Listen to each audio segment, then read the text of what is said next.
it is likely that you would not find it on a map. It is a small green strip between France, Germany, and Belgium. There are silent hills and stone streets in a nation less than some cities. However, something huge is concealed in this tiny, harmless spot. Its banks and paper companies have trillions of dollars more money flowing through them each year than most countries will ever know. It is Luxembourg, a nation that made its invisibility its strength. 100 years ago, Luxembourg was nothing more than arable land and factory.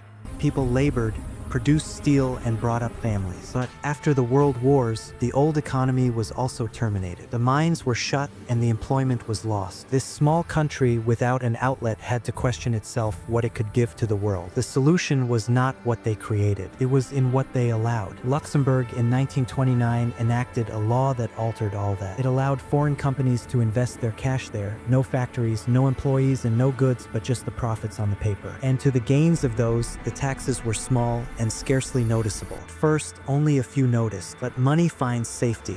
The trickle had become a flood by the 1970s. Banks joined, investment funds increased, and glass towers started to tower over the medieval rooftops.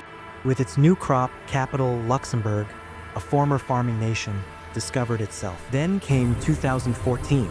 The LuxLeaks scandal gave the world an eye on hundreds of tax deals in the shadows. Firms such as Amazon, Pepsi, and IKEA quietly repatriated profits in Luxembourg, paying taxes as low as less than 1%. People were furious. Reform was a promise made by governments.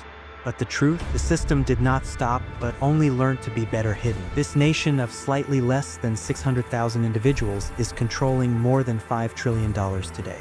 It is the wealthiest country on the planet. However, when you pass by its streets, you will not find that affluence. You will find families that are struggling with the increased rents, teachers and bus drivers that are questioning themselves why life seems to be more expensive than ever, but the towers downtown are quietly counting the fortunes of other people. Perhaps that is what is going on here, not Luxembourg alone, but what it carries with it. The way the money of the world was made borderless and people are left behind significant borders. What made a small country know how to play the game so that the rest of the world chose to make a blind eye. Power in the global financial arena does not necessarily appear in the form of armies or empires. It appears as silence, or a word or two of law, or, at times, a silent shaking of the hand in an office. And perhaps that is the weirdest thing of all, that the places which are the strongest on the earth nowadays are the places which we never consider. Luxembourg was not in conquest of the world, simply understood it, and that may be the most contemporary type of power.